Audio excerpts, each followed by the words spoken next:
Hey guys, welcome back. BDCKR here, and this is our weekly Q&A/update video. So starting off with WWE Immortals, the online season is for the payback ticket and payback event gear cards. Less than a day left. And the character challenge is for Dashing Rogue John Cena, which is a repeat and also less than a day left. In Mortal Kombat X, there's nothing new. The Faction Wars is still normal season, and the character challenge is still Aaron Black. And in Injustice, the online is for the Cloak of Destiny. The character challenge is for Kandak Black Adam. The new early access pack, as you can see, is for Sinestro, which means that he's likely the next challenge. He's the only person left in the update notes, so yeah. Yeah, and the Survivor gear set is the League of Assassins gear until tomorrow. So for both the Kandak Black Adam and the Survivor gear set, that's not going to be relevant data for very much longer. Or the challenge, actually. Challenge is almost over, too. Yeah, that's what I said, Kandak Black Adam. Oh, sorry, I meant the online, sorry. Okay, so we'll start our Q&A. This is on our video from February 2015, explaining which fights to use to level up your cards. By David Coelho. You guys take way too long to explain your glitches. By the way, in this case, always use Man of Steel Superman, even in the mirror match. Give him Clark Kent's glasses, Arcane Wand, and especially League of Assassins Adept Knives. The Knives has an AoE effect, and all the gears boost Special Wand Strength and Power Gen. I can clear out any of the BB6 in less than 15 seconds, an average of 7 to 11 seconds each match. My iPad used to be jailbroken, so I had a way to instantly level up my cards to 50, but I can't do that anymore. I was hoping this video wasn't something I was already doing, but I guess I'll have to keep looking. David, you take way too long to explain your complaint. Okay. On our video previewing Sinestro, Momodou Senghore says, I feel like they'll nerf him by making it work with his special 2, which will take away the synergy with the League of Assassins gear. Okay. This kind of adjustment would definitely make him weaker.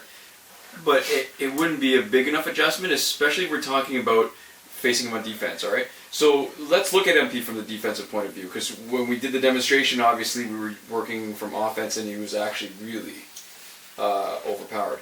Without any changes, the current team build with 2 bars of power doesn't work in MP defense because the AI is just as, or maybe even more likely to start with the special 2 instead of special 1. So because he's got the 2 bars. And there's a glitch with the League of Assassins gear that we haven't talked about before that has an impact on the League of Assassins gear on the defensive team. It seems like it doesn't really matter who has the gear set on your opponent's team, but the first tag in will prime the League of Assassins gear set properties, and so it shows you a little purple spotlight, but it doesn't matter if that person that you're facing actually has them. And that keeps happening no matter who on the opponent's team is up until the card that has the League of Assassins gear set is knocked out. So I guess what that means is Warner Brothers changes things so that his force tag out triggers on special, or Sinestro's force tag out triggers on special 2. You're still facing a bit of a monster. So here's the thing. If you leave Sinestro out of first slot, as soon as he tags in and drops a special 2, you would better hope your guy is knocked out, because if he isn't, it triggers the League of Assassins passive the same way. Now, when you're playing multiplayer offense, yeah, alright, so definitely a little weaker, but it just means a minor change in your strategy. Instead of the sort of the speedy way of doing things, instead of starting him out in first slot and doing special 1, if they were to change it so he forced to tag out on special 2, you just leave him in your second or third slot. As soon as anyone on the other team tags out, tag him in.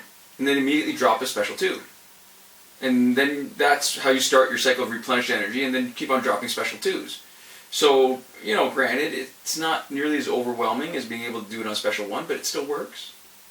And if you don't buy the upgrades on a special 2, it can be just as effective. And when I say don't buy the upgrades, remember, you don't want to knock out the card he's facing. You want to force the tag out to get the properties. And I don't know about you, I'm kind of hoping that they don't nerf him, because it's not that there's anything wrong with his passive or even with the League of Assassins gear. It's that if you plan right, you can get a huge advantage from him, sort of like the Cloak of Destiny with Luchador Bane, or Cloak of Destiny on either of the back rows. Yeah, because he's really not much better than that. Yeah, exactly. I mean, and again, you have to play them exactly right. You have to play them that way, and the AI is never going to do that. Yeah. Okay, so our last question comes from the video on Antimatter Sinestro, again, and this comes from alexavier hain. And they say, I understand that the point of the League of Assassins set is pretty much all about tagouts, but I'm curious how fast you can defeat an opposing team with Arkham Harley Quinn. It's interesting because you're not the first person that's mentioned, try it with Arkham Harley Quinn, and that seems like an obvious kind of thing because you're thinking of the forced tagout, and every tagout there's a chance that she can do damage, right? But the answer for us is this is probably going to be slower. What you want to do is break down the problem like this. You're using up Sinestro's 2 bars of power to force a tagout twice. Prime it, and then trigger the passive, right? So the first opponent that tags in has a chance of not being knocked out. If he doesn't get knocked out, so if that's what you get, you replenish your power from the League of Assassins gear, and you probably do that over and over again until you completely wreck the other team. So you want them not to be knocked out. If you put in Arkham Knight Harley Quinn, there's a chance that her passive will do damage, and that means there's an increased chance that the guy forced to tag in will get knocked out, which is the exact opposite of what we want. So the chance that she does damage increases the chance that you won't get the 3 bars of power again. So, which means if you look at it like that, any increased damage that you get from Arkham Knight Harley Quinn's passive, it's coming at the cost of running out of power. And I mean, it'd be completely different if you could force tagouts without using up power. But every time that you knock out the guy tagging in, your fight is going to last a lot longer because you need to either have a regular fight or spend a bunch of time generating more power so you can trigger Sinestro's passive again.